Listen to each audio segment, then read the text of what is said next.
कोल्हापुरात एक धक्कादायक घटना समोर आली आहे. देशाचं रक्षण करणाऱ्या भारतीय सैन्य दलातील जवानाचा त्याच्याच पत्नीने अनैतिक संबंधांना अडथळा होतो म्हणून पतीची विष पाजून हत्या केली आहे. दरम्यान 17 दिवस मृत्यूशी झुंज देत असलेल्या लष्करपतीचा यात मृत्यू झालाय. जवानाला ठार मारणाऱ्या पत्नीला तिच्या प्रियकरासह पोलिसांनी बेड्या ठोकल्यात.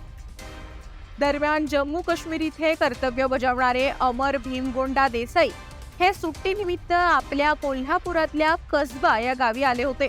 18 जुलै रोजी ते पाटणे सिमेंट पाईप कारखान्याजवळ असलेल्या आपल्या बंगल्यात झोपले होते. यावेळी अचानक पत्नी तेजस्विनी आणि तिचा प्रियकर या दोघांनी त्यांच्यावर हल्ला करत जबरदस्तीने विषप्रयोग केला. अचानक घडलेल्या या प्रसंगामुळे अमर झोपेतून खडबडून जागे झाले आणि आरडाओरडा सुरू केला. त्यांचा आवाज ऐकून आजूबाजूच्या लोकांनी तत्काळ घरात दाखल होत पत्नी आणि तिच्या प्रियकराला पकडलं. तसंच अमर यांना उपचारासाठी उपजिल्हा रुग्णालयात दाखल केलं.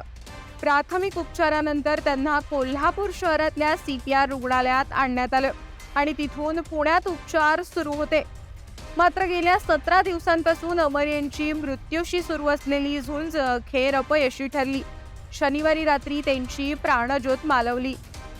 अनैतिक संबंधांसाठी आपल्या सैन्य दलातील पतीची हत्या करणाऱ्या पत्नीला कठोरात कठोर शिक्षा द्यावी अशी मागणी मृत जवानाचे नातेवाईक करत आहेत.